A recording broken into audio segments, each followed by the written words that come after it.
And joining us now is Cindy Woodhouse, National Chief of the Assembly of First Nations. And Chief, thank you very much for joining us. Thank you for having us. What are your concerns about the bill?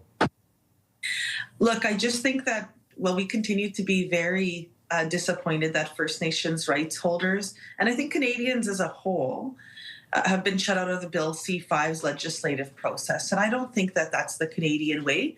I think that First Nations, environmental groups, Canadians, they need to be heard, and their amendments should be heard, and nobody is listening to them. And the door is it's very tight to get through a door that's closed to many, including First Nations people. We saw that at committees this week when many chiefs that were sitting with me while I was doing my 5-minute presentation couldn't speak for their communities and for their treaty territories. And I think in 2025, that's not acceptable.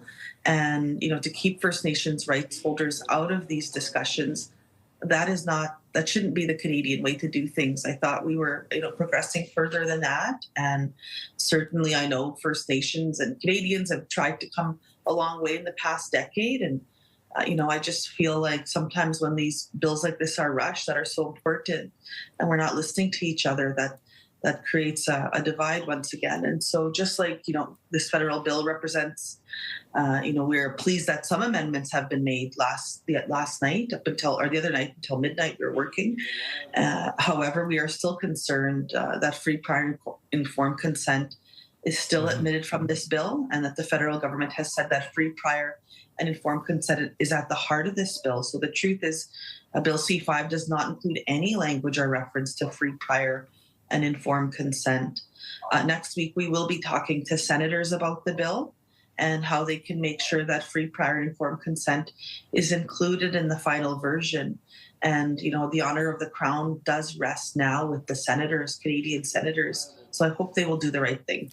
Can you explain a little bit about what that means, what the consent and as you were mentioning? Look, it means what it means. You have to. Consultation and discussions are a two-way street. You have to make sure that First Nations are at the table when these kind of important decisions are being made, and currently they haven't been invited to speak. And I hope that the Senate opens up some space for First Nations to come and represent themselves, to talk about our experts. We have experts, we have legal experts, we have rights experts and treaty experts that want to come and maybe make this bill stronger, or maybe they want to oppose it. And we do have many that also support it. But when we're closing that dialogue and keeping that dialogue very tight in the House of Commons, now it goes to the Senate.